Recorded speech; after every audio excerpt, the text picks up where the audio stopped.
உங்கள் சத்யாவில் இப்பொழுது ஆடி அதிரடி தள்ளுபடி.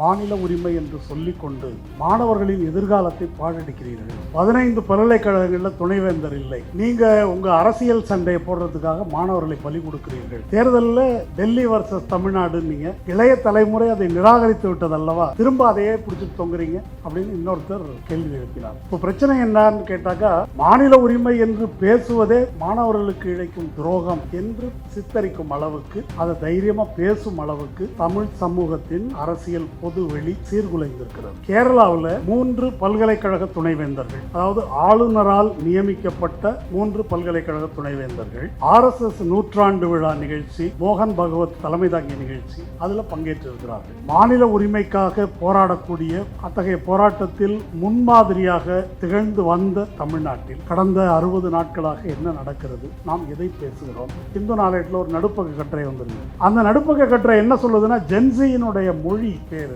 அந்த மொழியை ரொம்ப எஃபெக்டிவா தாவேகா கையாண்டு இருக்கிறதுன்னு போற்றி எழுதப்பட்டது இந்த கட்டுரை. அது வெறும் மொழி பற்றிய பிரச்சனை அல்ல, என்ன பாலிடிக்ஸ், அந்த அரசியலுடைய உள்ளடக்கம் என்ன, அந்த உள்ளடக்கம் ஏதோ சரியா இருந்தது போல சித்தரிக்குது. அப்போ இந்த அரசியல் நீக்கம் செய்யப்படும் நிலைக்கு ஒரு முற்போக்கு சாயம் உருவாக்கப்படுது. இன்னைக்கு பார்த்தேன், சதீசன் கேரளா முதலமைச்சர் இங்கே தாவேகா சொன்ன அதே ஸ்டாண்ட் பாயிண்ட சொல்றாரு. we don't want confrontation with center. யாரு? காங்கிரஸ் முதலமைச்சர். இன்னைக்கு அந்த இந்து கட்டுரையில் ஒரு முக்கியமான point, gen Z doesn't want confrontation. இளம் தலைமுறை ஒரு மோதல் அரசியலை விரும்பவில்லை. 2018 தான் யூஜிசி ரூல் 7 சப்செக்ஷன் 3 என்ற திருத்தத்தை கொண்டு வருகிறார்கள். அதை எடப்பாடியே ஏற்றுக்கொள்ளவில்லை. எடப்பாடியே ஏற்றுக்கொள்ளாததைத்தான் இன்றைக்கு தாவேகா அரசு ஏற்றுக்கொண்டிருக்கிறது. இந்த தலைப்புக்கு என்ன காரணம்? இது தொடர்பாக எனக்கு தெரிஞ்சு இந்த தலைப்பு தொடர்பாக ஒரே ஒரு தொலைக்காட்சி விவாதம் தான் நடந்திருக்குது. அது சன் தொலைக்காட்சியில். அந்த தொலைக்காட்சி விவாதத்தில் இந்து நாளேட்டின் சார்பாக ஒரு பத்திரிகையாளர், அப்புறம் தாவேகா ஆதரவு பத்திரிகையாளர் ஒருவர், 2 பேர் பேசினாங்க. இந்த பக்கம் இந்த கொள்கைக்கு எதிராக பேசக்கூடிய தோழர்கள் அவங்க பேசினாங்க. இதற்கு ஆதரவாக பேசினவங்க ஒரு பாயிண்ட் சொன்னாங்க. மாநில உரிமை என்று சொல்லிக்கொண்டு மாணவர்களின் எதிர்காலத்தை பாழடிக்கிறீர்கள். 15 பல்கலைக்கழகங்களில் துணைவேந்தர் இல்லை. நீங்க உங்க அரசியல் சண்டையை போடுறதுக்காக மாணவர்களை பலி கொடுக்கிறீர்கள் என்று பேசினார் ஒரு பத்திரிகையாளர். இன்னொரு பத்திரிகையாளர், அதான் உங்க கொள்கை தோத்துருச்சுல்ல, தேர்தலில் டெல்லி வர்சஸ் தமிழ்நாடு நீங்க இளைய தலைமுறை அதை நிராகரித்து விட்டது அல்லவா, திரும்ப அதையே பிடிச்சிட்டு தொங்குறீங்க அப்படின்னு இன்னொருத்தர் கேள்வி எழுப்பினார். இப்போ பிரச்சனை என்னன்னு கேட்டாக்கா, மாநில உரிமை என்று பேசுவதே மாணவர்களுக்கு இழைக்கும் துரோகம் என்று சித்தரிக்கும் அளவுக்கு, அதை தைரியமா பேசும் அளவுக்கு தமிழ் சமூகத்தின் அரசியல் பொதுவெளி சீர்குலைந்திருக்கிறது. அதனால்தானா என்னவோ மாநில உரிமை பேசக்கூடிய சென்ற 5 ஆண்டுகளில் பேசி வந்த கட்சிகள், நான் திராவிட முன்னேற்ற கழகத்தை மட்டும் சொல்லவில்லை, திராவிட முன்னேற்ற கழகத்தின் கூட்டணி கட்சிகளாக இருந்தவர்கள் எவ்வளோ பிரச்சனைக்கு பேசியிருக்கோம். டீலிமிட்டேஷன் பேசியிருக்கிறோம், ஜிஎஸ்டிக்கு பேசியிருக்கிறோம், எஸ்ஐஆருக்கு பேசியிருக்கிறோம், இன்னும் எண்ணற்ற பிரச்சனைகள், ஆளுநருடைய அத்துமீறலுக்கு பேசியிருக்கிறோம், கல்வியில் இந்தி திணிப்பு, சமக்ர சிக்ஷா அபியானுக்கு எதிராக பேசியிருக்கிறோம். பல விஷயங்களுக்கு எதிராக மாநில உரிமைக்காக தொடர்ச்சியாக பேசப்பட்ட காலம் சென்ற 5 ஆண்டுகள். இந்த 6 மாதத்தில் அப்படி பேசுவதற்கான எண்ணற்ற பிரச்சனைகள் இருந்தும் கூட யாரும் பேசலை. ஒருவேளை இந்த தேர்தல் தோல்விக்கு பின்னால், தேர்தல் முடிவுக்கு பின்னால், சரி இந்த அரசியல் போனியாகாது போல அப்படின்னு விட்டாங்களான்னு தெரியல, பேசவில்லை யாரும். மாணவர்களை பொறுத்த வரைக்கும் மாணவர்களுக்கு அநேகமாக எதுவும் தெரியாதுன்னு நினைக்கிறேன். ஒரே ஒரு SFIயினுடைய ஒரு அறிக்கை தவிர வேறு எதையும் நான் இது தொடர்பாக பார்க்கவில்லை. தோழர் பிரின்ஸ் கஜேந்திர பாபு தொடர்ந்து பேசி வருகிறார். மற்றபடி யாரும் பேசாத போது மாணவர்களிடம் விழிப்புணர்வு இருப்பதற்கான வாய்ப்பு இல்லை. இன்றைக்கு நாளேடுகளில் ஒரு செய்தியை நீங்கள் பார்த்துருக்கிறீங்களான்னு தெரியல. கேரளாவில் 3 பல்கலைக்கழக துணைவேந்தர்கள், அதாவது ஆளுநரால் நியமிக்கப்பட்ட 3 பல்கலைக்கழக துணைவேந்தர்கள் RSS நூற்றாண்டு விழா நிகழ்ச்சி, மோகன் பகவத் தலைமை தாங்கிய நிகழ்ச்சி, அதில் பங்கேற்றிருக்கிறார்கள். அதை இப்போ இருக்கக்கூடிய முதல்வர் சதீசன் கண்டித்து அதற்கு அவர்கள் மன்னிப்பு கேட்க வேண்டும் சொல்லியிருக்கிறார். அவங்க ஒன்றும் மன்னிப்பு கேட்க போகிறதில்லைன்னு வச்சுங்க, அவர் சொல்லியிருக்கிறார். முதல்வர் சதீசன் சாஃப்ட் இந்துத்துவா பேச தொடங்கிவிட்டார். காங்கிரஸ் கட்சியை சேர்ந்தவர்கள் வலதுசாரிகளை, குறிப்பாக சாவர்கரை துதிபாடி பேசுகிறார்கள் அப்படின்னு CPM பொதுச் செயலாளர் பேபி அவர் இவங்களை விமர்சனம் பண்ணியிருக்கார். இப்போ இது ஒரு நிலைமை. தமிழ்நாட்டை பொறுத்த வரைக்கும் என்ன நிலைமை, நம்முடைய உயர்கல்வித்துறை அமைச்சர் விஸ்வநாதன் காங்கிரஸ் கட்சியை சேர்ந்தவர், அவருடைய மற்ற கான்ட்ரவர்சியை பற்றி நான் பேசலை.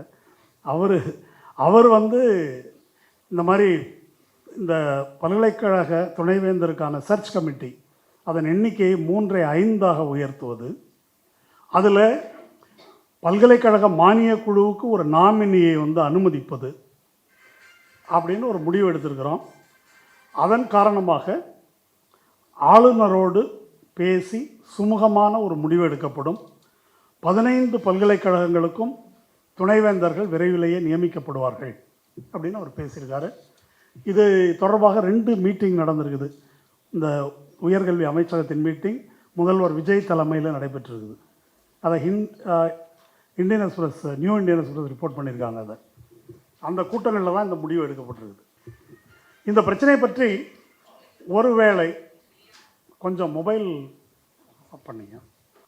இந்த பிரச்சனையை பற்றி உங்களுக்கு நினைவூட்டுவதற்காக சில விஷயங்கள் சொல்ல. 2022 துணைவேந்தரை நியமிக்கின்ற அதிகாரம் ஆளுநருக்கு இல்லை, தமிழக அரசுக்கு தான் உண்டு என்று 10 பல்கலைக்கழகங்களுக்கான சட்டத்தை தமிழ்நாடு அரசு நிறைவேற்றியது. அதை ஆர்.என். ரவி போட்டு வச்சுருந்தார். என்னங்க போட்டு வச்சுருக்கீங்கன்னா, போட்டு வச்சுருந்தா நான் ஒத்துக்கலைன்னு அர்த்தம் அப்படின்னு பதில் சொன்னார். அதுக்கு பிறகு என்ன செஞ்சார், சட்டமன்றத்துக்கு திருப்பி அனுப்பினார். சட்டமன்றம் அதை அப்படியே நிறைவேற்றி அவருக்கு திருப்பி அனுப்பியது. அதன் பிறகு அதை அவர் குடியரசுத் தலைவருக்கு அனுப்பினார். இது முறைகேடு என்று சொல்லிட்டு உச்சநீதிமன்றத்தில் தமிழக அரசு முறையிட்டது. அதில் தான் பார்த்திவாலா மகாதேவன் பெஞ்ச் அளித்த தீர்ப்பு.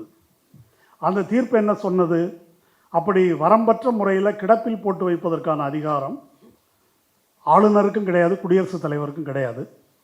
குறிப்பிட்ட கால அளவிற்குள் 3 மாதம் அந்த எல்லைக்குள்ளே அவர்கள் அதன் மீது முடிவெடுக்கவில்லை என்றால் அது ஏற்றுக்கொண்டதாக கருதப்படும் என்று சொல்லி, எனவே இந்த 10 மசோதாக்களும் ஏற்றுக்கொண்டதாக கருதப்படுகிறது என்று தீர்ப்பளித்தார். இந்த தீர்ப்பின் அடிப்படையில் தமிழ்நாடு அரசு ஒரு நியமன சட்டத்தை கொண்டு வரும்போது, விடுமுறை காலத்தில் நீதிபதி ஜி.ஆர். சாமிநாதன் நீதிபதியாக இருந்த அமர்வில் வெங்கடாஜலபதி என்ற பிஜேபி கட்சியைச் சேர்ந்தவர் ஒரு பெட்டிஷன் போடுறாரு. இந்த தமிழ்நாடு அரசு கொண்டு வந்திருக்கிற இந்த சட்டம் இது யூஜிசி ரூல்ஸ் 7(3)க்கு எதிரானது, எனவே இதனை தடை விதிக்கணும், இடைக்கால தடை என்று கேட்டதற்கு தமிழக அரசு தரப்பிலிருந்து மூத்த வழக்கறிஞர் வில்சன், தலைமை வழக்கறிஞர் ராமன் இவங்கெல்லாம் வேண்டுகோள் விடுத்தும் கூற, நாங்கள் டீட்டெயில்டாக கவுண்டர் அஃபிடவிட் போடணும் என்று கேட்டும் கூட அதற்கு ஒரு அவகாசம் கொடுக்காமல் இடைக்கால தடை விதித்தார். மறுபடியும் உச்சநீதிமன்றத்துக்கு போனது தமிழ்நாடு அரசு. உச்சநீதிமன்றம் என்ன சொன்னது அப்படின்னா, கரெக்டு தான், உங்களுக்கு போதிய வாய்ப்பு கொடுக்கல, அதனால் மீண்டும் சென்னை உயர்நீதிமன்றத்திலே இந்த வழக்கை விசாரிக்கிட்டோம், ஆனால் அது வரைக்கும் நீங்கள் எந்த துணைவேந்தரையும் நியமிக்கக்கூடாது, ப்ராக்டிக்கலாக அது ஸ்டே தான். அந்த வழக்கு 29ஆம் தேதி விசாரணைக்கு வருகிறது. இந்த 29ஆம் தேதி தலைமை நீதிபதி அமர்வில் விசாரணைக்கு வருது. 29ஆம் தேதி விசாரணைக்கு வருகின்ற இந்த நேரத்தில் வெங்கடாஜலபதி என்ற நபர் மர்மமான முறையில் ஒரு மனு போட்டதைப் போல கூடுவாஞ்சேரியைச் சேர்ந்த பாஸ்கர் என்பவர் ஒரு பெட்டிஷன் போட்டிருக்கார்.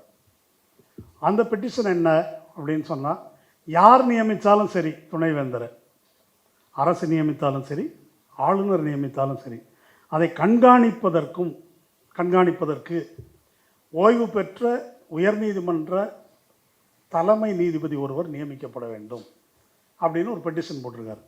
இது எந்த சட்டத்துக்குள்ளும் எந்த முறைக்குள்ளும் வராது.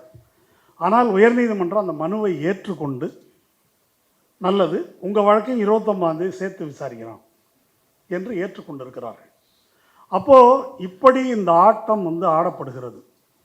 இந்த சூழலில்தான் இந்த வழக்கு விசாரணைக்கு வரப்போகிறது என்ற சூழலில் அதற்கு முன்னாலேயே 5 பேர் போடுறோம், சுமூகமாக முடிச்சுக்கலாம் என்று உயர்கல்வித்துறை அமைச்சர் பேசுகிறார்.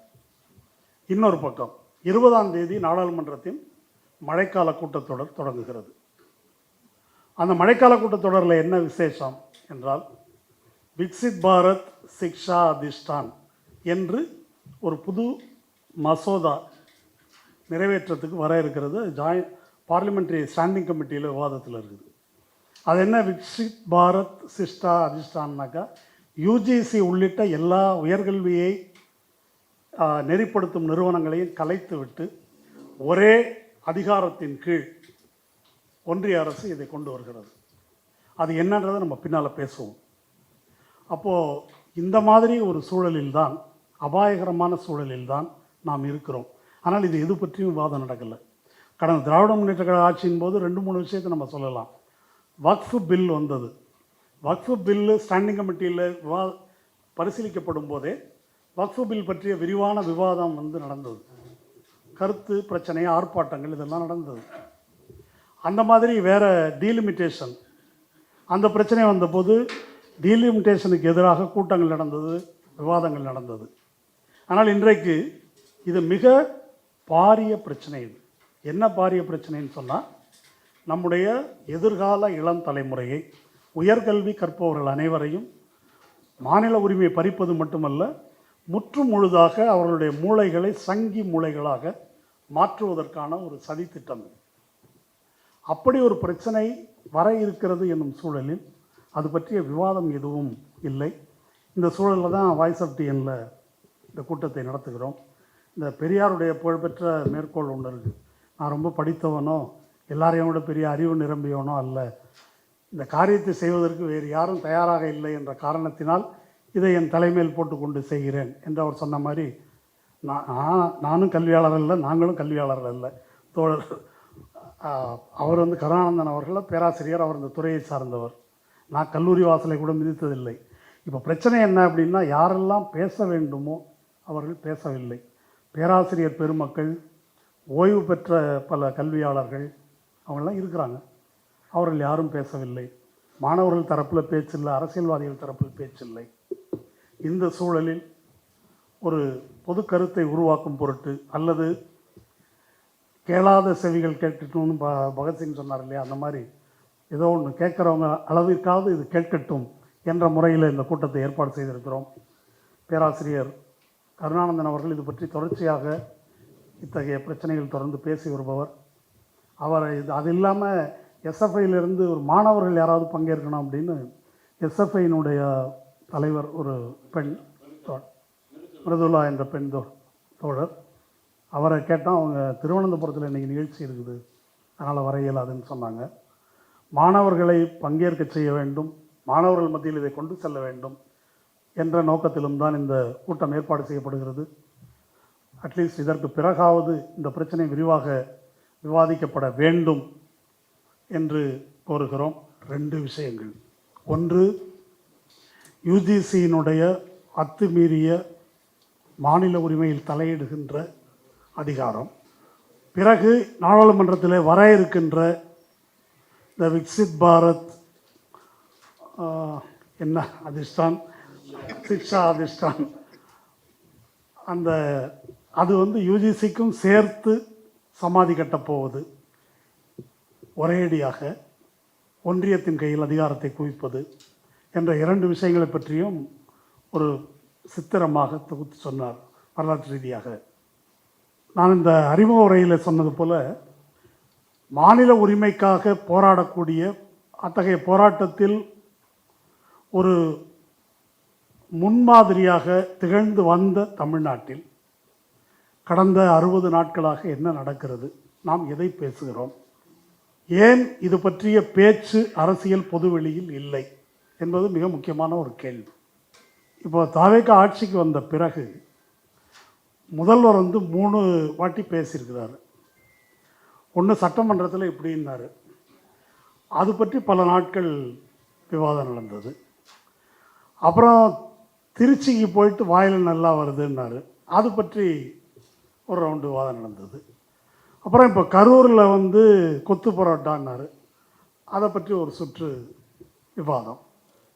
இது இல்லாமல் தாவேகா கட்சியை சார்ந்தவர்களுடைய, அமைச்சர்களுடைய, எம்எல்ஏக்களுடைய குற்றங்கள், அத்துமீறல்கள், அவர் உயர்கல்வித்துறை அமைச்சர் நடனமாடினது, பெண் குழந்தைகளிடம் அவர் தவறான முறையில் நடந்து கொண்டது, இன்னொருத்தர் பாராசிட்டமால் மாத்திரையை நொறுக்கியது, அப்புறம் ஸ்ரீவைகுண்டத்தில் கும்பல் வல்லுறவு செய்த குற்றவாளிகளை பாதுகாத்த ஒரு எம்எல்ஏ, இப்படி பல குற்றச் செயல்கள் குறித்து. இப்போ அடுத்தது லாக்அப் மரணங்கள், படுகொலைகள், இந்த விஷயங்கள் வந்து விவாதிக்கப்படுகின்றன. இந்த விஷயங்களை விவாதிக்கக்கூடாதா என்றால் கட்டாயம் விவாதிக்கணும். ஆனால் இதற்குள்ளேயே அரசியல் விவாதம் என்பது அமிழ்த்தப்படுகிறது.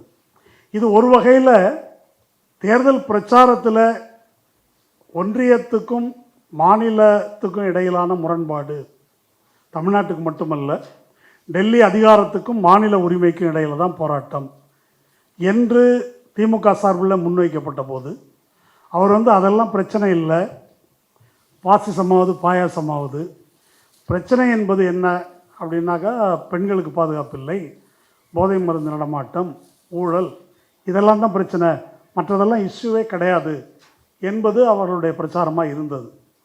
அந்த பிரச்சாரம் குறிப்பிட்ட அளவுக்கு மக்கள் மத்தியில் ஒரு செல்வாக்கு செலுத்தியது, வெற்றியும் பெற்று விட்டார்கள். எப்படி வெற்றி பெற்றாங்க அதுக்குள்ளே போக வேண்டாம் நம்ம. இப்போ இந்த தேர்தல் வெற்றிக்கு பின்னால் இந்த மாநில உரிமை குறித்த அரசியல், அதாவது பாசிச எதிர்ப்பு அரசியலை பேசுவதா வேண்டாமா? பேராசிரியர் குறிப்பிட்டது போல இப்போ ஆட்சியில் பங்கு அதிகாரத்தில் பங்கு போயிடுச்சு. ஆனால் இதை யார் பேசுவது, பேசணுமா வேண்டாமா என்ற கேள்விக்கு ஏறத்தாழ நான் அறிந்த வரையில் திராவிட முன்னேற்ற கழகத்தின் ஆதரவாளர்கள் கூட அதெல்லாம் வேணாங்க, இந்த சீரியஸான அரசியல்லாம் எவன் கேட்குறான், நம்ம வந்து இந்த பிரச்சனையை பேசுவோம், என்னெல்லாம் நம்மளை பற்றி சொன்னாங்களோ அதில் இவங்க எப்படி செய்கிறாங்க, அதில் நடந்திருக்கின்ற தோல்விகள், அதையும் முன்னிலைப்படுத்தி பேசுவோம், அதுதான் மக்களிடம் எடுபடும், அதில்தான் தேர்தலில் வெற்றி பெற முடியும் என்பது போல ஒரு கருத்து. இன்றைக்கி இந்து நாளேட்டில் ஒரு நடுப்பக்க கட்டுரை வந்திருக்குது. அந்த நடுப்பக்க கட்டுரை என்ன சொல்லுதுன்னா, ஜென்சியினுடைய மொழி வேறு, அந்த மொழியை ரொம்ப எஃபெக்டிவாக வந்து தாவேக்கா கையாண்டிருக்கிறதுன்னு போற்றி எழுதப்பட்டது அந்த கட்டுரை. அது வெறும் மொழி பற்றிய பிரச்சனை அல்ல, என்ன பாலிட்டிக்ஸ், அந்த அரசியலினுடைய உள்ளடக்கம் என்ன, அந்த உள்ளடக்கம் ஏதோ சரியாக இருந்தது போல் சித்தரிக்குது. அப்போது இந்த அரசியல் நீக்கம் செய்யப்படும் நிலைக்கு ஒரு முற்போக்கு சாயம் வந்து உருவாக்கப்படுது. இன்னைக்கு பார்த்தேன், சதீசன் கேரளா முதலமைச்சர் இங்கே தாவேக்கா சொன்ன அதே ஸ்டாண்ட் பாயிண்ட்டை சொல்கிறாரு, we don't want confrontation with centre. யார்? காங்கிரஸ் முதலமைச்சர். இன்றைக்கி அந்த ஹிந்து கட்டுரையில் ஒரு முக்கியமான point, Gen Z doesn't want confrontation. இளம் தலைமுறை ஒரு மோதல் அரசியலை விரும்பவில்லை. இது வந்து ஒரு நரேட்டிவ், இது ஒரு பார்வை. உரிமைக்கு போராட வேண்டாம், அட்ஜஸ்ட் பண்ணி போனோம், அதுதான் ஜென்சியின் விருப்பம், அதுதான் இளம் தலைமுறையின் விருப்பம். அதாவது போராடுவது என்பதே பழைய பாணி அரசியல், எதிர்நிலையில் நின்று பேசுவது என்பதே பழைய பாணி அரசியல், காலாவதியானது, கிரிஞ்சு என்பது போல ஒரு சித்திரத்தை உருவாக்கி கொண்டிருக்கிறார்கள். அப்போது இதை எப்படி பார்ப்பது?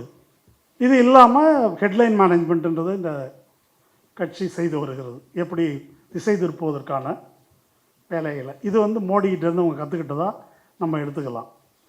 இந்த சூழலில்தான் அதிகாரத்தை ஒன்று குவிக்கின்ற இந்த மோடி அரசினுடைய நடவடிக்கை எந்த விதமான கேள்வியும் இல்லாமல், தடையும் இல்லாமல் அரங்கேறி கொண்டிருக்கிறது.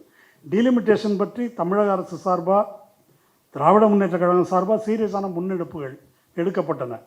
நாட்டளவில் எல்லா கட்சிகளையும் கூட்டி இது ஒரு பிரச்சனையாக பேசியிருக்கிறோம், வக்ஃபில் அது மாதிரி பேசியிருக்கிறோம். ஆனால் இப்போ அதுபோல் பேசவில்லை.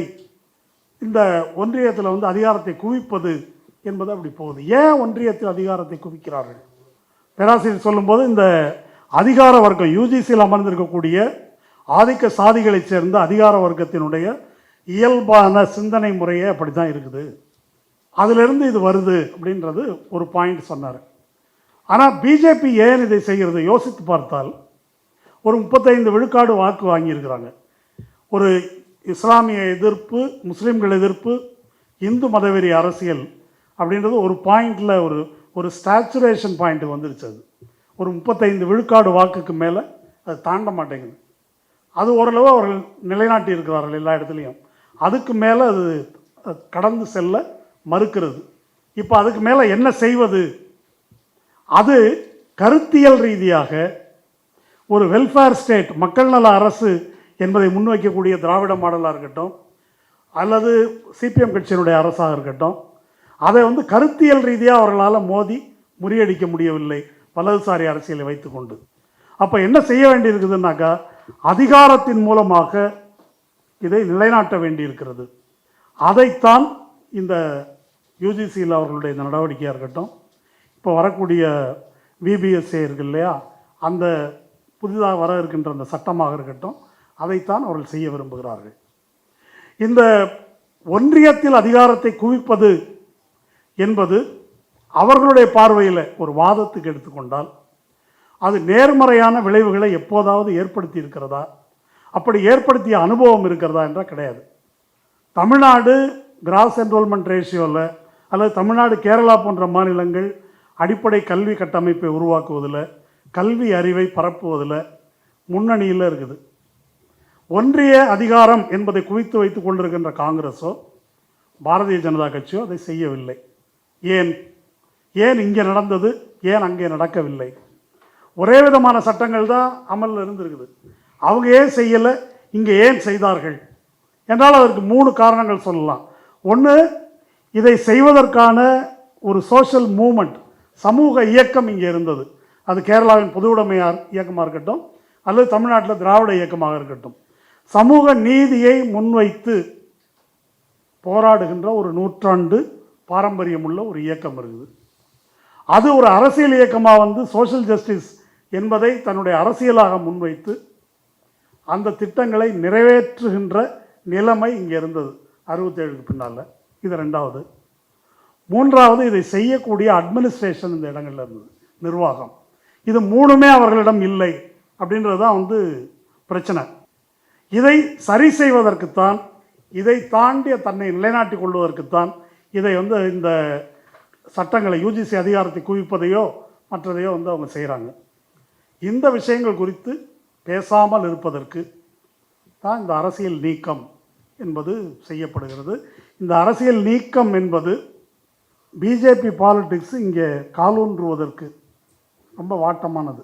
அண்ணாமலையை ப்ரொஜெக்ட் பண்ணுறதுன்றதுக்கு அர்த்தம் இல்லாமல்லாம் இல்லை. அது அடுத்தது இந்த அரசியலை கொண்டு வருவதற்கானது. அவர் நான் கான்ஃபரண்டேஷனிஸ்ட் பாலிடிக்ஸ் தான் இப்போ பேசுகிறார். நான் திமுகவை திட்டமாட்டார், அண்ணா திமுகவை திட்டமாட்டார், தாவேக்காவை பற்றி ஒரு வருஷம் பேச மாட்டார். ரொம்ப டீசன்ட் பொலிட்டிஷியன் அவர். அப்படி தான் தன்னை ப்ரெசன்ட் பண்ணிக்கிறார் அவர். அப்போ இவங்களுக்கு கான்ஃபரண்டேஷன் கிடையாது. அப்போ என்ன தான் அரசியலில் நடக்குது அப்படின்னா எதுவும் பேச வேணாம். அப்படி எதுவும் பேசாத நிலை தான் அவர்கள் காலூன்றுவதற்கான, அவர்கள் இந்த அரசியலை கடைவிரிப்பதற்கான ஒரு சூழல். ஏனென்றால் தமிழ்நாட்டில் வலதுசாரி அரசியல் அல்லது இந்துத்துவ அரசியல், திராவிட இயக்க அரசியலை கான்ஃபரண்ட் பண்ணி எதிர்த்து நின்று வெல்ல முடியவில்லை இதுவரைக்கும், இத்தனை நாள் நடந்ததில்லை. அப்போ அவர்களுக்கு இருக்கக்கூடிய மாற்று என்பது என்ன அப்படின்னா அரசியல் நீக்கம் செய்வது. அந்த அரசியல் நீக்கம் செய்வது தான் இந்த தேர்தல் முடிவு. தேர்தல் முடிவுக்கு பின்னால் இப்பொழுது நடந்து கொண்டிருப்பதும் கூட அதுதான். அப்போது அந்த அரசியல் நீக்கம் செய்யப்பட்ட சூழலில் தோற்றவர்கள் அல்லது இந்த சூழ்நிலை தவறாக புரிந்து கொண்டிருப்பவர்கள் இதெல்லாம் பேசாமல் இருக்கிறது தான் தீர்வு, இதை பேசினா யாரும் கேட்க மாட்டாங்க, இதை பேசுவதே வீண் வேலை என்பது போல சிந்திக்க தொடங்குகிறார்கள் என்பது தான் மிகப்பெரிய ஆபத்து. இப்போ இளம் தலைமுறைக்கு எப்படி கொண்டு செல்வது அப்படின்னு யோசிக்கிறது வேற. ஒரு அரசியல் கட்சியோ அரசியல் இயக்கமோ மக்களுக்கு விழிப்புணர்வை ஏற்படுத்தும் விதத்தில் வேலை செய்யணும். மக்கள் எப்படி இருக்கிறார்களோ அதற்கு தக்க நாம் இறங்கி செல்வோம், அதற்கு தகுந்த மாதிரி மாறிக்கொள்ளும், அப்போ தான் ஓட்டு விழும் என்பது அல்ல நம்முடைய வேலை. அப்போவும் ஓட்டு விழாது, அப்போவும் அது நடக்காது. அப்போ அந்த காரியத்திலிருந்து பின்வாங்குவதற்கு, அதில் அவநம்பிக்கை ஏற்படுத்துகின்ற ஒரு சூழல் திட்டமிட்டு பரப்பப்படுகிறது என்பதால் இதை இந்த விஷயத்தை பற்றி நம்ம பேசுவதற்கு முன்னால் இதை திரும்ப திரும்ப நாம் மனதில் தெளிவுபடுத்திக்கணும். இந்த யூஜிசி விவகாரம் பற்றி குறிப்பாக திராவிட முன்னேற்ற கழக அரசு அமைத்த ஒன்றிய மாநில உறவுகள் குறித்து ஒரு குழு ஒன்று போட்டாங்க, ஜஸ்டிஸ் குரியன் ஜோசப் தலைமையிலான குழு. அதனுடைய உறுப்பினரான அசோக் வர்தன் செட்டி அவர் சமீபத்திய ஃப்ரண்ட்லைன் நாளேட்டில் இதை பற்றி ஒரு நீண்ட கட்டுரை எழுதியிருக்காரு. அது இல்லாமல் டிடி நெக்ஸ்ட் என்ற இதில் தொடர்ந்து ஒரு தொடர் கட்டுரையாக ஃபெடரலிசம் இந்த கொஸ்டின்ஸ் எல்லாம் பற்றி தொடர்ந்து எழுதுகிறார். அதில் இதை பற்றி அவர் விரிவாக இந்த இஷ்யூவை பற்றி அவர் கையாண்டிருக்கிறார். இந்த யுஜிசி என்பது பேராசிரியர் கருணானந்தன் சொன்னது போல் 56 தான் இதை வந்து உருவாக்குறாங்க. அவசர நிலை காலத்தில் கல்வி கன்கரண்ட் லிஸ்ட்டுக்கு ஒத்திசைவு பட்டியலுக்கு கொண்டு வரப்படும் வரை இது அப்படி தான் இருக்குது பொதுவில். இந்த காலகட்டத்தில் என்ன தவறாக ஆயிடுச்சு, அதுக்கப்புறம் இவர்கள் என்ன முன்னேற்றத்தை காட்டுகிறார்கள், எதற்காக இந்த மாற்றம் அப்படின்னு அவங்க சொல்லியிருக்கிறாங்களா என்பதுதான் கேள்வி. அப்படி ஒரு விளக்கத்தை ஆதாரங்களோடு தரவுகளோடு அவர்கள் விளக்கியதில்லை. 2018 தான் இந்த யூஜிசி ரூலில் 7(3) என்ற திருத்தத்தை கொண்டு வருகிறார்கள். அதை எடப்பாடியே வந்து ஏற்றுக்கொள்ளவில்லை. எடப்பாடியே ஏற்றுக்கொள்ளாததைத்தான் இன்றைக்கு வந்து தாவேக அரசு ஏற்றுக்கொண்டிருக்கிறது. இது ஏன் சட்ட விரோதமானது என்பதற்கு நம்ம அந்த ஒன்றிய மாநில உறவுகள் குறித்த அந்த ஆய்வு குழு அவங்க அதை விளக்கி சொல்கிறாங்க. மத்திய பட்டியலில் இருப்பது ஒன்றிய பட்டியலில் இருப்பது எது என்பதற்கு அரசமைப்பு சட்டத்தில் ஒரு வரையறை இருக்குது. ஆர்டிகிள் 254(2) என்பது மாநில பட்டியல் பற்றி சொல்லுது. மாநில சட்டமன்றம் ஒரு சட்டத்தை இயற்றினால், பல்கலைக்கழகம் ஒவ்வொன்றுக்கும் தனித்தனி சட்டம் தான், எல்லாத்துக்கும் சேர்த்து தமிழ்நாட்டில் ஒரு சட்டம் இல்லை. ஏன்னா அது பல்கலைக்கழகத்தினுடைய இண்டிபெண்டன்ஸுக்கானது. அது அப்படி தனித்தனி சட்டம் இருக்குது. இப்போ மாநில பட்டியலில் ஒரு சட்டம் இயற்றி அது குடியரசுத் தலைவரின் ஒப்புதலை பெற்றுவிட்டால் அதற்கு பிறகு ஒன்றிய அரசு அதுக்குள்ளே தலையிட முடியாது என்பதுதான் ஆர்டிகிள் 254(2). அது குடியரசுத் தலைவரின் அனுமதியை பெறக்கூடாது என்பதற்காக தான் R.N. ரவி போட்டு வச்சுருந்தார். அதுக்கு பிறகு திரௌபதி முர்மு போட்டு வச்சுருந்தது எதுக்குன்னாக்கா, அது ஓகே கொடுத்துட்டாக்கா அப்புறமா அதுக்குள்ளே இவங்க வர முடியாது என்பதனால் அதை கிடப்பில் போடுவதன் மூலம் முடக்குவது என்ற காரியத்தை அவர்கள் செய்தார்கள். அது செல்லத்தக்கதா என்றால் செல்லத்தக்கது இல்லை என்று உச்சநீதிமன்றம் சொல்லிடுச்சு. இது கான்ஸ்டியூஷனல் இல்லை. யூஜிசி ஆக்ட் என்று அவர்கள் உருவாக்கி இருக்கிற, ஒன்றிய அரசு உருவாக்கி இருக்கக்கூடிய சட்டம், அந்த சட்டமே என்ன சொல்லுது அப்படின்னு சொன்னால், coordination and determination of standards, ஒருங்கிணைப்பதும் தரத்தை நிர்ணயம் செய்வதும். இதற்கு மேலே துணைவேந்தர் நியமனம் குறித்து அந்த ஆக்ட் எதுவும் சொல்லவில்லை. அது இல்லாமல் ஒன்றிய பட்டியலில்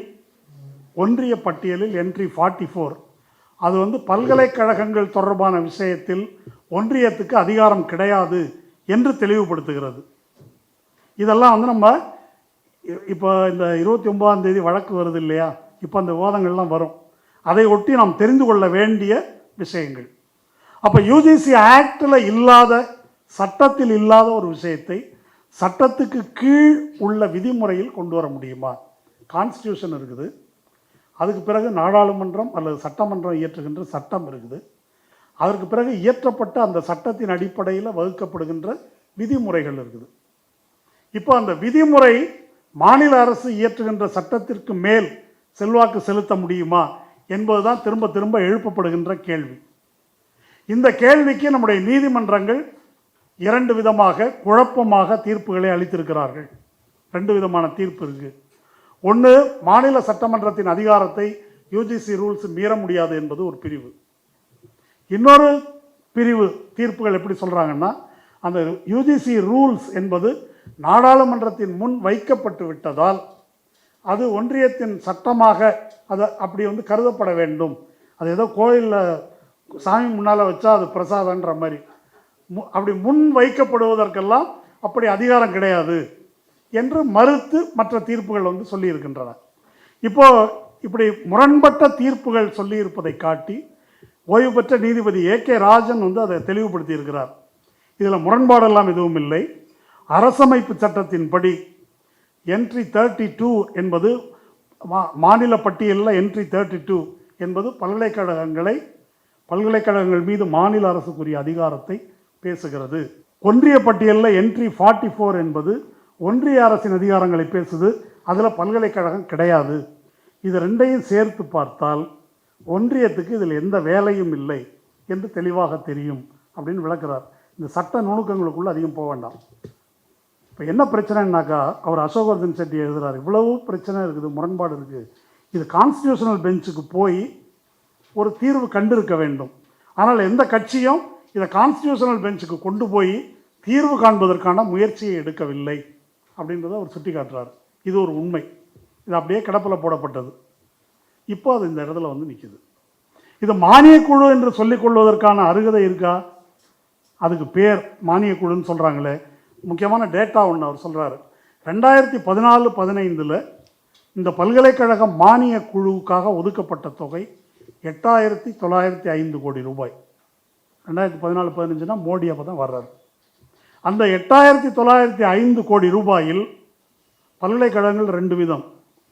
சென்ட்ரல் யூனிவர்சிட்டி, மாநிலங்களுடைய ஆளுகையின் கீழ் இருக்கிற பல்கலைக்கழகங்கள். இந்த 8,905 மாநிலங்களுக்கு வந்தது 1,185 கோடி.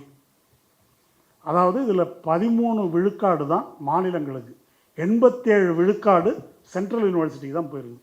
இந்த 13 விழுக்காட்டை நம்ம எல்லாருக்கும் பிரிச்சுக்கணும். எல்லா மாநிலங்களுக்கும் இந்த 1,185 கோடி இதான் இவங்க கொடுக்குற மானியம். சரி, இது 2014-15. 2025-26 அந்த 8,905 கோடி ரூபாய் என்பது 3,336 கோடி ரூபாயாக குறைந்திருக்குது. 1/3 வந்துருச்சு.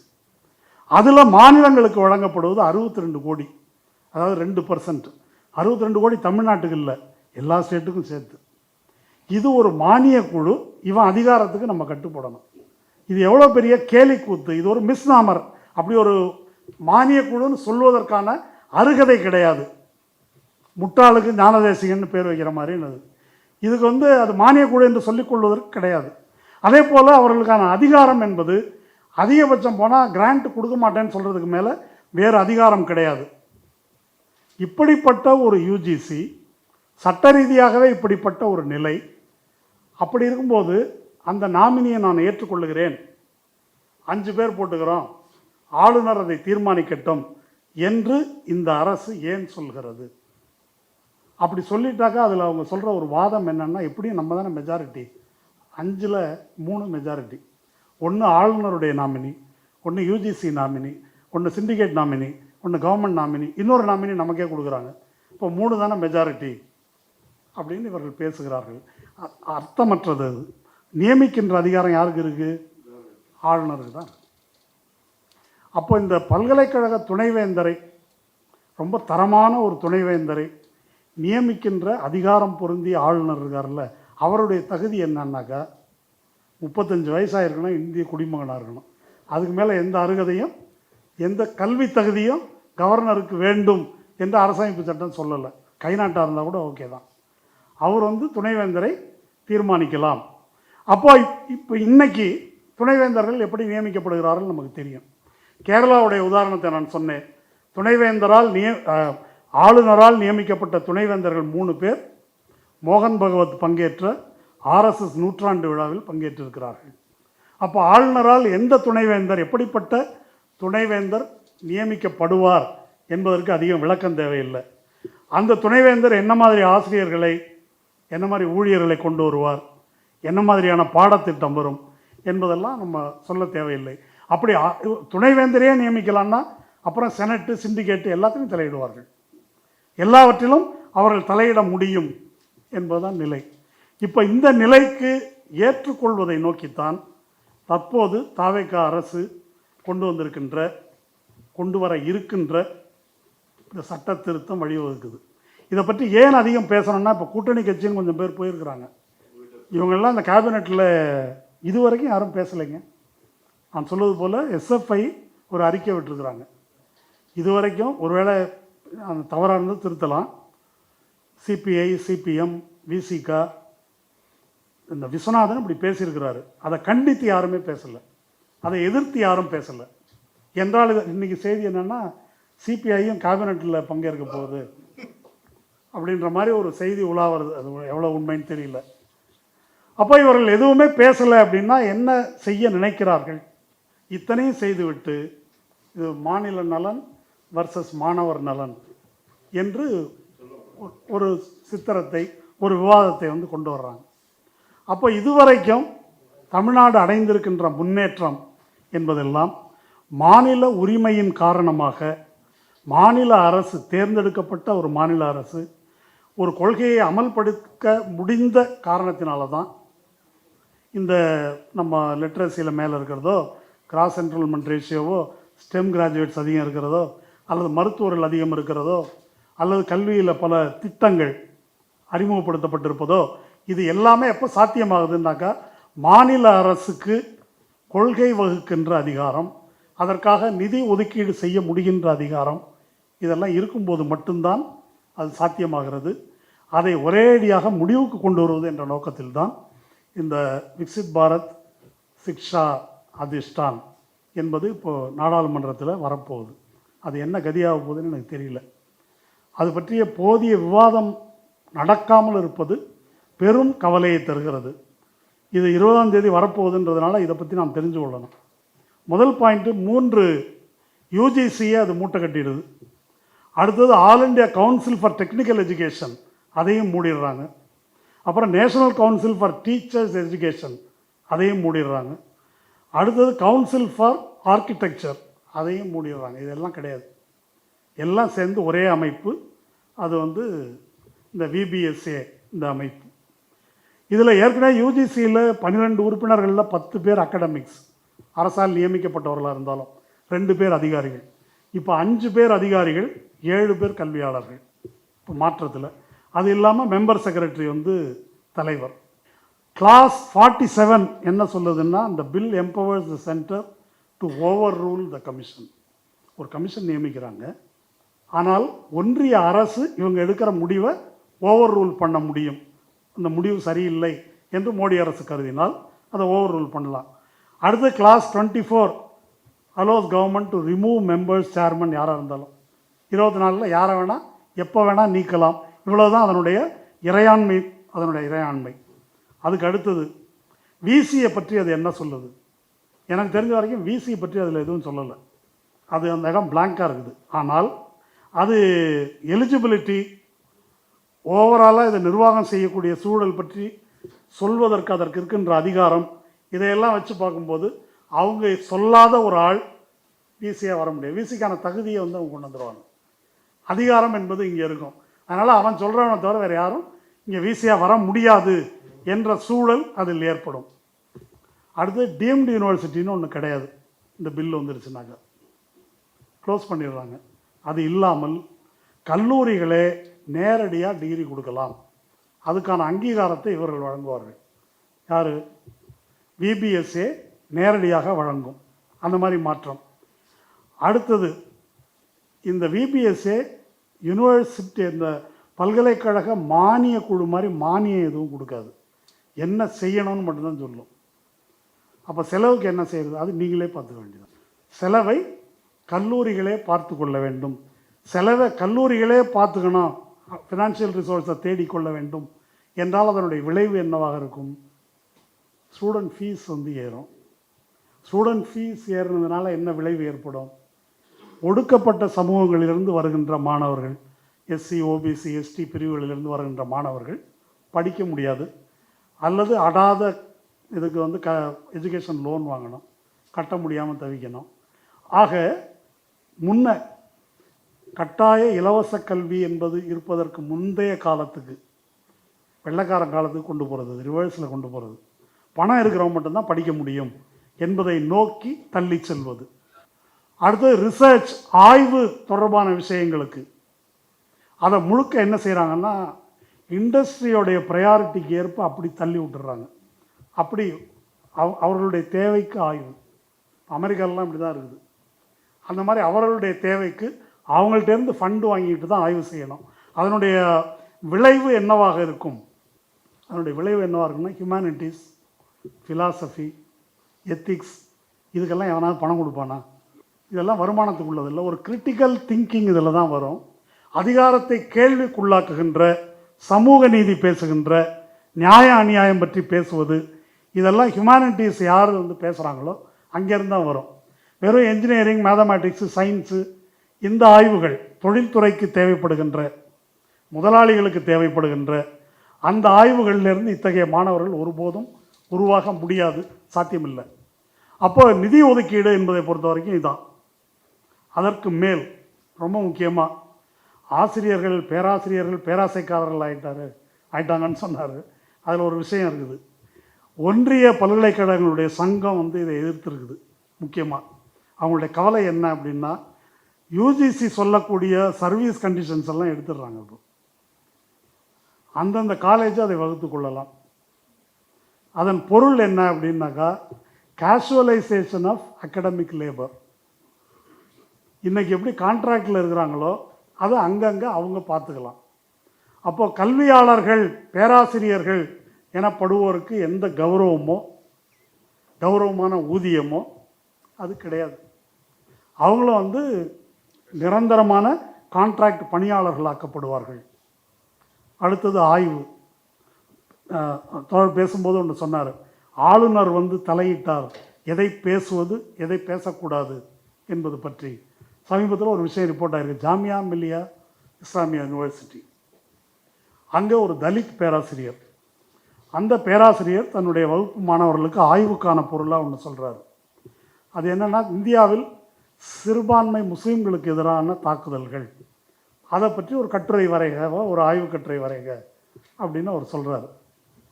இதை சொன்னதற்காக அவர் சர்வீஸ்லேருந்து சஸ்பெண்ட் பண்ணப்பட்டிருக்கிறார். அவர் மேலே அது ஏன் சஸ்பெண்ட் பண்ணுறாங்கன்னாக்கா, it is unbecoming of an academic. ஒரு கல்வியாளருக்கு உரிய முறையில் அவர் நடந்து கொள்ளவில்லை. எது? இந்த ஆய்வு பொருளை கொடுத்ததற்காக. அப்போ பல்கலைக்கழகங்கள் சுதந்திரமாக தமது ஆய்வு பொருளை தீர்மானிக்க முடியாது.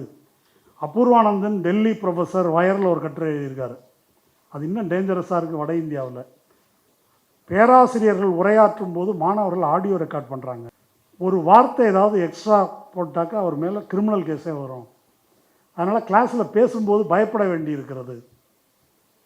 ஒருவேளை மோடி அரசை விமர்சித்தோ, வலதுசாரி விஷயத்தை விமர்சித்தோ, அதாவது இந்த சித்தாந்தத்தை விமர்சித்தோ ஒரு பேராசிரியர் பேசினால் அவருக்கு என்ன நேரும் என்று சொல்ல முடியாது.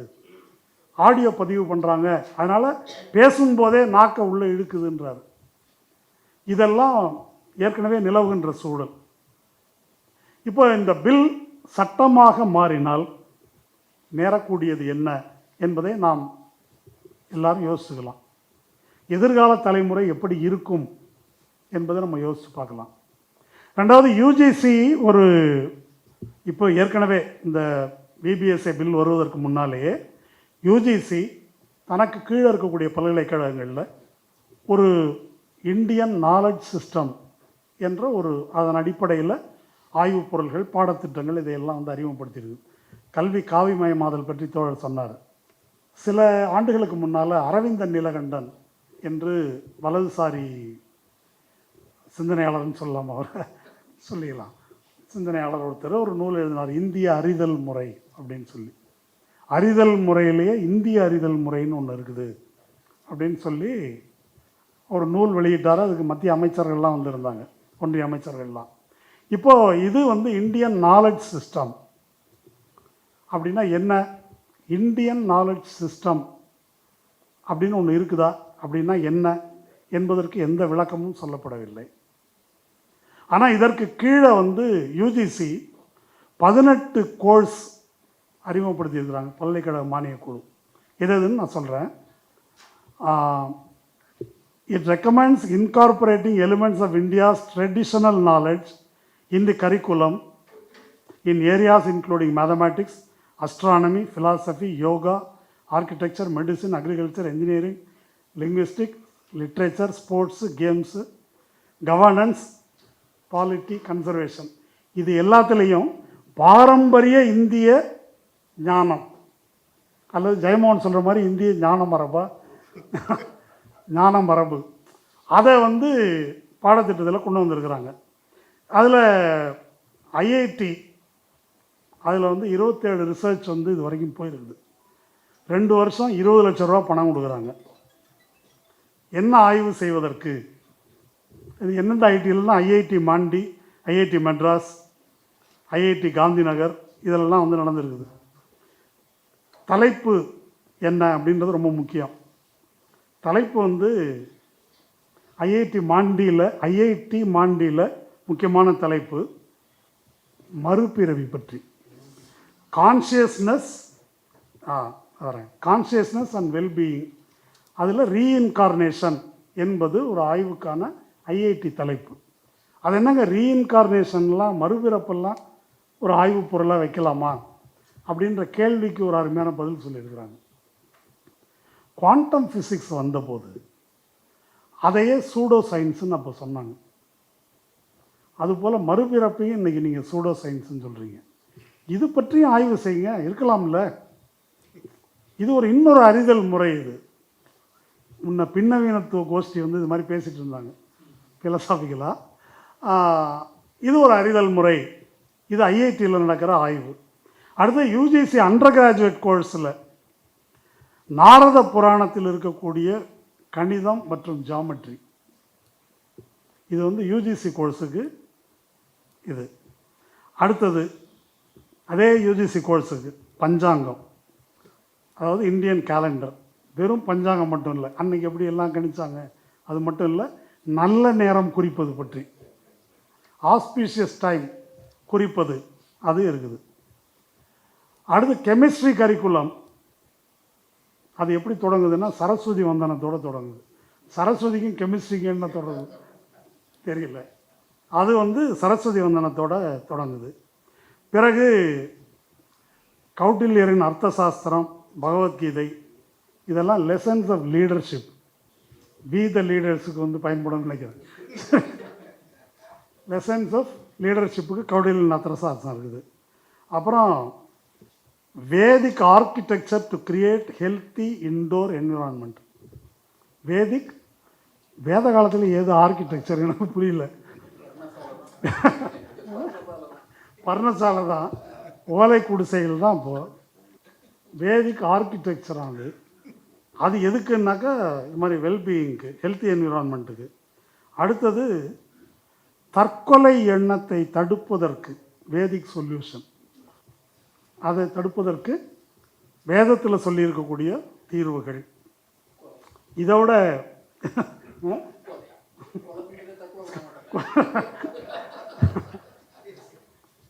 அடுத்தது இதெல்லாம் சிரிக்கிறோம், இத்தனையும் கோர்ஸு நடைமுறையில் இருக்குது. இது நடந்தால் இங்கேயும் வரும். அடுத்தது வேற ஒன்றும் இல்லை. இதுக்கு அந்த பிபிஎஸ்சி எல்லாம் வர வேண்டியதில்லை, ஏற்கனவே யூஜிசியில் இருக்குது. ஏன் இப்போது கோவையில் ஒரு தாவேக்கா எம்எல்ஏயா அவங்க வந்து ஜோசியத்தில் டாக்டரேட் வாங்கியிருக்கிறேன்னு சொன்னாங்களே. ஓகே. அடுத்தது வந்து automated question answering system for Ramayana. ராமாயணத்துக்கு கொஸ்டின் ஆன்சர் சிஸ்டம் ஆட்டோமேட்டட். அது இது ஒன்று. அதுக்கப்புறம் கட் மைக்ரோப் வயிற்றுக்கு வந்து உள்ள பாக்டீரியாஸ், நல்ல பாக்டீரியா, இதெல்லாம் செய்வதற்கு சாத்வீக உணவு எந்த வகையில் பயன்படுகிறது இல்லையா? இதெல்லாம் இப்போது இதை நாம் வந்து எப்படி பார்ப்பது? இது வந்து நான் அங்கங்கே படித்து திரட்டினது. இதில் இன்னும் என்னெல்லாம் இருக்குன்னு தெரியல. இன்னும் விசித்திரமானதெல்லாம் சொல்கிறாங்க. சில அமைச்சர்கள்லாம் புஷ்பக விமானத்திலேருந்து விமானம் வந்துச்சு. இந்த அனுராக் தாக்கூர்னு ஒரு அமைச்சர் இருக்கார், அதாவது இந்த கோலி மாரம் சாலோங்கா அப்படின்னு சொல்லி சிஏஏ ப்ரொட்டஸ்ட்டில் பேசினவர், அதை சுட்டு தள்ளுங்கன்னு. அவர் ஒரு அரிய கண்டுபிடிப்பை மாணவர்கள்ட்ட பேசியிருக்காரு. அதாவது விண்வெளியில் முதல்ல பறந்தது நீல் ஆம்ஸ்ட்ராங் இல்லை, அனுமார்னு சொல்லியிருக்காரு. அப்போது இந்த மாதிரி விவகாரங்கள் இது வரும். இப்போ இதை எப்படி எடுத்துக்கொள்ளும்? இந்தியன் நாலேஜ் சிஸ்டம் என்பது உண்மையிலேயே எப்படி இருந்திருக்கிறது? ஆக பெரும்பான்மையான உழைக்கும் மக்களுக்கு நாலேஜை மறுப்பது தான் இந்தியன் நாலேஜ் சிஸ்டம். சூத்திர பஞ்சம மக்களுக்கு அதில் ரொம்ப முக்கியமானது என்ன? அது ஏதோ அந்த ஜாதியில் பிறந்தவர்கள்ன்றதிலிருந்து அல்ல நம்ம சொல்வது, உழைப்பிலிருந்து அறிவை பிரிப்பது. இந்த நாடு நாசமாக போனதுக்கு அதான் காரணம். இது நம்ம இந்த மருத்துவக் கல்லூரியில் ஒரு இது கொண்டு வந்தாங்க இல்லையா, உறுதிமொழி ஏற்பது. ஆமாம், சரக சங்கீதையிலேருந்து உறுதிமொழி எடுக்க வேண்டும் மருத்துவக் கல்லூரியில்னு ஒரு பிரச்சனை வந்தது. அப்போ தான் இதை பற்றி பேசியிருக்கிறோம். அதாவது மருத்துவர்கள் எனப்படுபவர்கள் நாவித சமூகத்தைச் சேர்ந்தவர்கள்.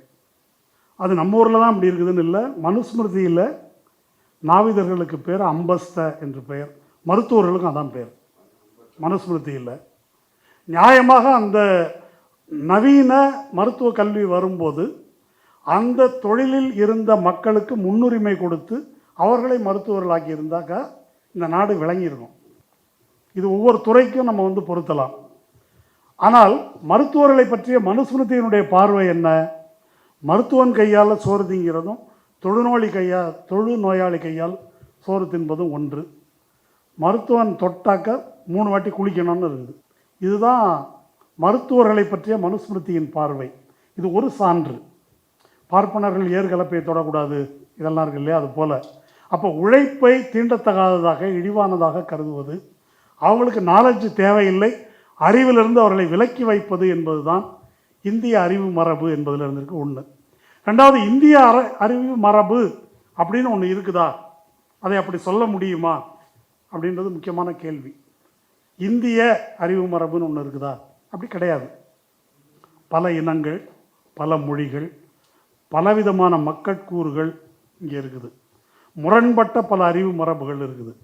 இப்போ கேரளா கவர்மெண்ட்லேருந்து நியமித்த ஒரு கமிஷன், ஒரு நம்ம பிரபாத் பட்நாயக் அவர் தலைமையில் நியமிக்கப்பட்ட ஒரு குழு இதை ஆட்சேபம் தெரிவித்து எழுதியிருக்கிறாங்க. இதில் எப்படி பௌத்த சமண மரபுகள், இஸ்லாமிய மரபுகள் விலக்கப்பட்டிருக்கின்றன. இந்திய அறிவு மரபிலிருந்து தமிழ் மரபு அது விலக்கப்பட்டிருக்குது. அப்போ இந்திய மரபுன்னு அவர்கள் எதை சொல்கிறாங்கன்னா, 1000 ஆண்டுகளுக்கு முன்னால், மோடி சொல்கிறாருல 1000 ஆண்டு அடிமைத்தனம்னு, முகலாயர்கள் உள்ளே வர்றதுக்கு முன்னால் இந்தியா பொற்காலம், அதுக்கு முன்னால் இருந்தது தான் இந்திய அறிவு மரபு என்பதிலே வரும் என்பது தான் அவர்கள் முன்வைப்பது. அந்த வகையில் சமஸ்கிருத அடிப்படையில் அல்லாத, பார்ப்பனிய அடிப்படையில் இல்லாத எதுவும் இந்திய அறிவு மரபு என்பதில் அவர்கள் சேர்க்கவில்லை என்பது ரொம்ப முக்கியமானது. இப்போ இதெல்லாம் பாடத்திட்டத்தில் கொண்டு வரும்போது ஒரு என்ன விளைவு ஏற்படுது, ரொம்ப முக்கியமான ஒரு பிரச்சனை இதில் என்ன அப்படின்னாக்கா, சயின்ஸையும் சூடோ சயின்ஸையும் ஒன்றாக்குறாங்க. இது வந்து ஒரு முக்கியமான பிரச்சனை. சூடோ சயின்ஸுன்னா என்ன? இது ஆர்எஸ்எஸ்காரங்க தான் செய்கிறாங்கன்னு இல்லை, முன்னோரெல்லாம் மூடர்கள் இல்லைன்னு ஒரு குரூப் இருக்குல்ல, அந்த குரூப் ஏற்கனவே அந்த காரியத்தை செஞ்சிட்ருக்கிறாங்க. நம்மளே டெலிவரி பார்க்கலாம், நம்மளே அதை பண்ணலாம், ஜோசியத்தில் கேன்சரை குணப்படுத்தலாம், இந்த மாதிரி பலது இருக்குது இல்லையா? அந்த மாதிரி இங்கே தமிழ்நாட்டிலே இருக்குது அந்த மாதிரி செட்டு. அப்போது இந்த சூடோ சயின்ஸையும் ஒன்றாக்குகிறார்கள். ரெண்டாவது, சுதந்திரமான சிந்தனை என்பது இதன் மூலமாக தடுக்கப்படுகிறது. என்ன சிந்திக்கணும் அப்படின்றத அவங்க டிசைட் பண்ணுறாங்க.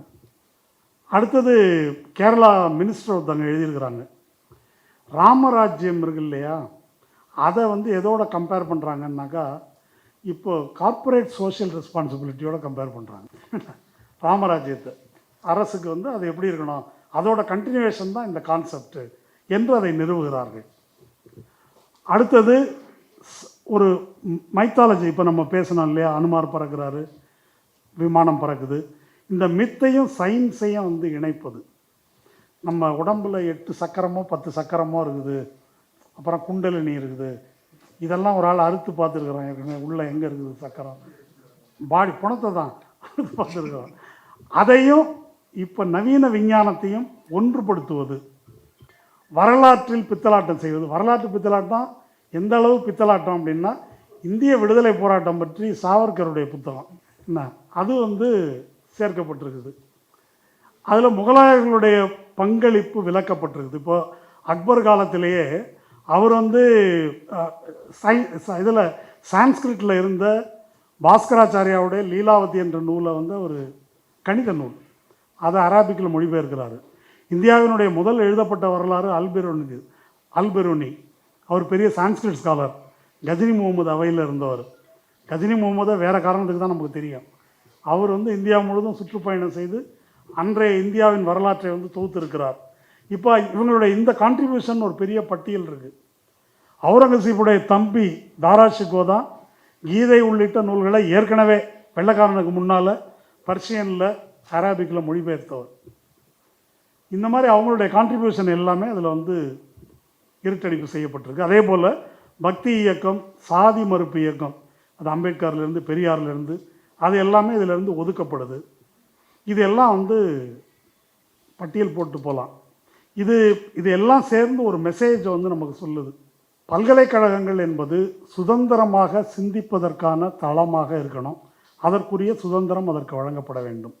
இப்போ இந்த மாற்றங்கள் எதை கொண்டு வருது அப்படின்னாக்கா, சுதந்திரமாக சிந்திப்பது என்பதற்கு பதிலாக இவர்கள் சொல்லக்கூடிய ஒரு இந்து தேச பெருமிதம், அந்த பெருமிதத்துக்கு விசுவாசமாக இருக்கணும்.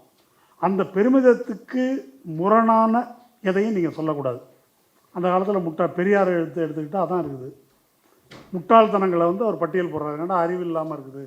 அப்போது அந்த அறிவின்மையை பற்றி பரிசீலிக்கக்கூடிய எதையும் பேசக்கூடாது.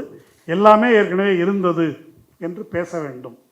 இதெல்லாம் இப்போ யூஜிசி கொண்டு வந்திருக்குன்றதல்ல. நம்ம ஐஐடியினுடைய காமகோடி இருக்கார்ல, அவர் சொல்லியிருந்தார் இல்லையா, மாட்டு மூத்திரத்துக்கு சிறந்த மருத்துவ குணங்கள் இருக்குன்னு. இதில் அவராக சொல்லலை, நேச்சர் மேகசின்லேயே வந்திருக்குது அப்படின்னு சொன்னார். அதில் ஒரு மேட்ரு என்னன்னு கேட்டால், அது நேச்சர் மேகசின் மாட்டு மூத்திரத்தை ஆய்வு செஞ்சுருக்கிறாங்க. அதில் ஹார்ம்ஃபுல் பாக்டீரியா, கெட்ட பாக்டீரியாக்கள் என்ன இருக்குது, நேர்மறையானது என்ன இருக்குது அப்படின்னு சொல்லியிருக்காங்க. விசேஷம் என்ன அப்படின்னு சொன்னாக்கா, மாட்டு மூத்திரம் மட்டும் இல்லாமல் கழுத மூத்திரம், குதிரை மூத்திரம், ஒட்டக மூத்திரத்தையும் ஆய்வு செஞ்சுருக்கிறாங்க. அதை நம்ம காமகோடி சொல்லலை. அதுலேயும் நல்லது எது கெட்டது எதுன்றது விளக்கப்பட்டிருக்குது அந்த நேச்சர் மேகசினில். இவர் மாட்டு மூத்திரத்தை மட்டும் எடுத்துக்கிட்டாரு அப்படின்றது தான். அப்போது இது ஸோ இந்த மாற்றங்கள் எல்லாம் யூஜிசி பரிந்துரைத்திருக்கிற இந்தியன் நாலேஜ் சிஸ்டம் என்ற அடிப்படையிலான பாடங்கள். இதுக்கு அந்த விபிஎஸ்ஏ நிறைவேறணுன்றது இல்லை. நம்முடைய உயர்கல்வித்துறை அமைச்சர் விஸ்வநாதன் சொன்னது போல், இங்கே ஒரு கவர்னர் துணைவேந்தரை நியமிச்சிட்டாக்க ஆட்டோமேட்டிக்காக இதெல்லாம் வந்துடும். இதெல்லாம் பாடத்திட்டத்துக்குள்ளே வந்துடும். இந்த நிலைமை, அதாவது இந்த நிலைமையை நாம் எதிர்கொள்ள வேண்டியிருக்கும் என்பதை தமிழ்நாட்டு மக்களுக்கு, மாணவர்களுக்கு இதை சொல்லணும். இது எதுவும் கற்பனை அல்ல. இதில் பலது கொஞ்சம் தேடி எடுத்தாக்க எடுக்கலாம். இந்தியாவில் எந்தெந்த கல்லூரிகளில், என்னென்ன பல்கலைக்கழகங்களில் என்ன மாதிரியான பாடத்திட்டங்கள் ஏற்கனவே இந்த லிஸ்ட்டில் நான் சொன்னதெல்லாம் இருக்குது என்பதை கொஞ்சம் தேடி பிடிச்சாக்க எடுத்துட முடியும். அந்த மாதிரி ஒரு சூழல் தமிழ்நாட்டு கல்வி நிறுவனங்களுக்கு வர வேண்டுமா? வந்தால் அதன் விளைவு என்னவாக இருக்கும் என்று நம்ம யோசித்து பார்க்கணும். இப்போ கல்வியை இப்படி ஒன்றிய அரசு, குறிப்பாக மோடி அரசு தன் கையில் எடுத்துக்கொள்வது என்பதை நம்ம எப்படி பார்க்க வேண்டும் என்பதை மட்டும் சொல்லி நான் முடிச்சுக்கிறேன். நமக்கு ஃபாசிசத்துக்கு மிக முன்னுதாரணமாக நாம் பார்க்கக்கூடிய இடம் ஜெர்மனி, நாசிசம். அப்போ ஜெர்மனியில் ஒரு ஃபாசிஸ்ட் டிக்டேட்டர்ஷிப்பை அறிவிப்பதற்கு முன்னால் 1933 எங்கே கை வைக்கிறாங்கன்னா கல்வி புலத்தில் தான் கை வைக்கிறாங்க. அதில் இருந்த யூதர்கள், இடதுசாரிகள், சோஷலிஸ்ட்டுகள் அல்லது டிசிடென்ட்ஸ், மாற்று கருத்து சொல்லக்கூடிய லிபரல்ஸ், இந்த கல்வியாளர்களை பூரா முதல்ல களை எடுக்கிறாங்க, அந்த பல்கலைக்கழகங்களிலிருந்து அகற்றுகிறார்கள். அதுக்கு பிறகு என்ன செய்கிறாங்க? பாடத்திட்டத்தை திருத்தி எழுதுகிறார்கள். இது பற்றி முன்ன நான் படிச்சிருக்கிறேன். எப்படி ஜெர்மானியர்கள் தான் தூய ஆரியர்கள், மிச்ச பேரெல்லாம் ஒரு அரை வளர்ச்சியில் இருக்கிற குரங்குகள் என்பதெல்லாம் பாடத்திட்டத்தில் தான் வந்திருக்குது. அது சும்மா ஏதோ நாசிக்கள் மட்டும் தனியாக பேசிக்கிட்டாங்கன்றதல்ல, பாடத்திட்டத்திலேயே அதெல்லாம் கொண்டு வரப்பட்டது. அப்போ பாடத்திட்டத்தை இந்த மாதிரி ஒரு சூடோ சயின்ஸு அல்லது தேசியவாத, தேசவெறி, ஃபாசிஸ்ட் அரசியல் என்ற அடிப்படையில் பாடத்திட்டத்தை திருத்தி எழுதுகிறார்கள். இதெல்லாம் எப்போ நடக்குது அப்படின்னா, ஒரு முழு நிறைவான ஃபாசிஸ்ட் சர்வாதிகாரமாக மாறுவதற்கு முன்னால் நடக்குது. அப்போ இதெல்லாம் என்ன, இது எப்படி சொல்லுவாங்க அப்படின்னாக்கா, இது ஃபாசிசம் என்பது இந்த விஷவாயு முகாம் கேம்பில் தொடங்கலை, இந்த மாதிரி ஃபார்மில் தான் தொடங்குதுன்னு சொல்லுவாங்க. இப்படி தான் இந்த திருத்தங்கள் தொடங்குகின்றன. இப்படி தொடங்கியதன் விளைவாகத்தான் ஒரு சமூகத்தில் இருக்கக்கூடிய ஒரு இளம் தலைமுறை, கணிசமான மக்கள் அப்படி மாற்றி அமைக்கப்படுகிறார்கள்.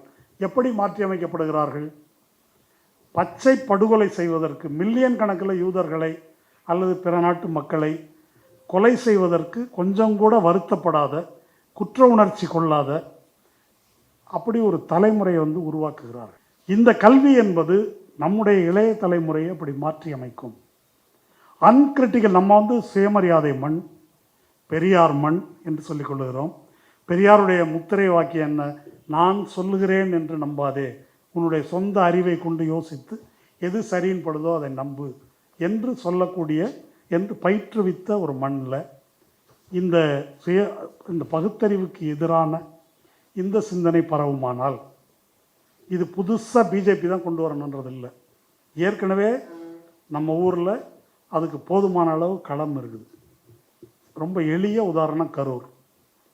கான்ஸ்பிரசி தியரி அப்படின்றது எடுபடுதுனாலே அந்த சமூகம் அறிவுபூர்வமாக சிந்திக்க முடியாத, எளிதில் இதுக்கெல்லாம் பலியாகக்கூடிய சமூகமாக இருக்கிறது என்று பொருள். அந்த கான்ஸ்பிரசி தியரியை நம்புறவங்க கணிசமாக அமெரிக்காலையும் இருக்கிறாங்க, இங்கேயும் இருக்கிறாங்க. அமெரிக்காவில் அவங்க ட்ரம்ப்புக்கு ஓட்டு போட்டிருக்கிறாங்க, இங்கே தாவேக்காவுக்கு ஓட்டு போட்டிருக்கிறாங்கன்னு வச்சுக்கலாம். அப்போது அந்த சிந்தனை முறைக்கு என்ன பொருள்? தரவுகள் அடிப்படையில் விவரங்களை பரிசீலித்து பார்க்காமல் முன் அபிப்பிராயங்களின் அடிப்படையில் சொல்லப்படும் எதையும் ஏற்றுக்கொள்வது. அப்போ அதை சொல்வதற்கு இதெல்லாம் நம்ம ஊரில் நீங்கள் மருத்துவர்கள் மத்தியிலே போனாலே நாட்டு வைத்தியர் மாதிரி பேசுகிற மருத்துவர்கள்லாம் இருக்கிறாங்க. அப்போது நாட்டு வைத்தியம் நமக்கு எதிரி அல்ல, பாரம்பரிய மருத்துவம் நமக்கு எதிரி அல்ல. அது சயின்டிஃபிக்காக அது நிரூபிக்கப்படணும், எவிடன்ஸ் அடிப்படையில் நிரூபிக்கப்படணும். அது ஒரு யூனிவர்சல் ட்ரூத்தாக இருக்கணும். அந்த மாதிரி ஒரு அறிவியல் பூர்வமாக நிரூபிக்கப்படுவது என்றால் என்ன என்பதே தெரியாத நிறைய பேர் இருக்கிறாங்க. நானே மருத்துவர்கிட்ட அந்த காலத்தில் சார் எல்லாம் ஹெல்த்தியாக இருந்தாங்க, இது மாதிரி டாக்டர் பேசுகிறார். இது சீமான் பேசுனாக்க நமக்கு பிரச்சனை இல்லை. ஒரு மருத்துவர்கள் பேசுகிறாங்க, அந்த காலம் எப்படி இருந்தது, எவ்வளோ ஊட்டச்சத்து பற்றாக்குறை இருந்தது, எத்தனை காலத்துக்கு உயிர் வாழ்ந்தார்கள், லாஞ்சவிட்டி இருந்ததா, வயது எவ்வளோ குறைவாக இருந்தது. இது வந்து ஒரு எம்டி மருத்துவர் வந்து இதை பேசுகிறாரு, அந்த காலத்தில் அப்படி இருந்தாங்க. அப்போது இதுக்கு என்ன பொருள்? அந்த மாதிரி ஒரு சிந்தனை அடித்தளம் இருக்கும்போது பாரம்பரிய பெருமிதம் என்ற பெயரில் எதை வேண்டுமானாலும் கடைபிடிக்க முடியும், அதையும் இதையும் எளிதில் முடிச்சு போட முடியும். அப்போ இது மாதிரி நம்பக்கூடியவர்கள், அறிவுபூர்வமாக சிந்திக்காதவர்கள் இடையில் ஒரு ஹேட் பாலிட்டிக்ஸ், வெறுப்பு அரசியல் வெகு எளிதில் பரவும். இப்போ திராவிட முன்னேற்ற கழகத்துக்கு எதிராக காரண காரியங்களை அடுக்கி சொல்லி இன்ன காரணத்துக்காக நீங்கள் இதை புறக்கணிக்க வேண்டும் என்று தாவேக்கா நியாயமாக சொல்லியிருந்தால் ஒரு பிரச்சனையும் இல்லை. நமக்கு பொதுவாக தீய சக்தி அப்படின்னு சொல்லி நம்ப வைக்க முடியுது என்றால் என்ன பொருள்?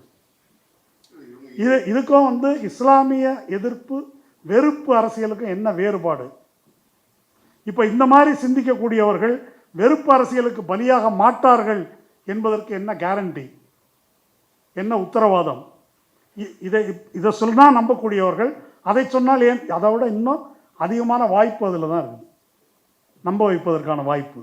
அப்போ இதை நம்ம எப்படி பார்க்கணும்? சும்மா யூஜிசி கல்வி திட்டம் அப்படி அல்ல. இது ஒரு தலைமுறையை எப்படி சிந்திப்பது என்பதற்கு மாற்றுவதற்கான முயற்சி தான் இது. வட இந்தியாவில் குறிப்பிட்ட அளவுக்கு அவர்கள் வெற்றி பெற்றிருக்கிறார்கள். அதில் அந்த நிலை தென்னிந்தியாவுக்கு இன்னும் வரல.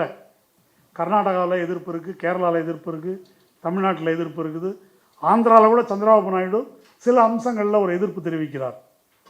அப்போது ஒரு தலைமுறையின் சிந்தனை முறையையே மாற்றி அமைக்கக்கூடிய, பாசிசத்துக்கு தோதாக மாற்றக்கூடிய இந்த மாற்றம், இதை தடுப்பதற்காக நாம் பேச வேண்டும். இதில் எது முக்கியம் நான் கருதுகிறேன் அப்படின்னு சொன்னால், நாம் இந்த கையறு நிலையை விட்டு இளம் தலைமுறையினருக்கு இதை எப்படி சொல்வது? இப்போ என்னை போன்றவர்களுக்கு ஒரு சிக்கல் இருக்குது. சொல்கிறாங்க இல்லையா, இவங்கள்ட்ட எப்படி பேசுகிறதுன்னு ஒருவேளை தெரியாமல் இருக்கலாம். இளம் தலைமுறையினர் அதை பற்றி யோசிக்க வேண்டும், அல்லது இதில் பரிச்சயம் உள்ளவர்கள் அதை பற்றி யோசிக்கணும். இப்படி இந்த அபாயங்களை சுட்டி காட்டக்கூடிய, உண்மையான அரசியலை பேசக்கூடிய ஒரு சூழல், தைரியமாக தயக்கமின்றி இதை நாம் பேச வேண்டும். ஒரு தேர்தல் அரசியல் ஆதாயம் என்ற வரம்புக்குள்ளே நின்று இதை பேசினா ஜெயிக்கலாம், அதை பேசினா ஜெயிக்க முடியாது என்று பேசுவது தற்கொலை முயற்சி. அது அவங்களுக்கே கூட, திராவிட இயக்கத்துக்கே ஒரு தற்கொலை முயற்சி, இதை பேச முடியாதுன்னாக்க. பெரியார் என்ற ஒரு மனிதர், திராவிட இயக்கம் அப்படி அதை பேசுகிறாவிட்டால் அதுக்கு பின்னால் அது அரசியல் இயக்கமாக மாற்றி வெற்றி பெறுவதற்கான அடித்தளமே கிடையாது. அல்லது ஆரம்பகால திராவிட முன்னேற்ற கழகம் இதையெல்லாம் பேசுகிறாவிட்டால் வெற்றி பெறுவதற்கான அடிப்படை கிடையாது. இன்றைக்கி ஒரு அரசியல் நீக்கம் செய்யப்பட்ட ஒரு சூழல், அரசியல் நீக்கம் செய்யப்பட்ட நிலையை ஒரு பாசிட்டிவான, முற்போக்கான, நாகரிகமான ஒரு சூழலாக கருதும் நிலை உருவாக்கப்படுகிறது. இதற்கு எதிராக என்ன மையமான பிரச்சனை என்பதை முன்வைத்து நாம் பேச வேண்டும். வாய்ப்புள்ள வழிகளிலெல்லாம் பேச வேண்டும். நன்றி.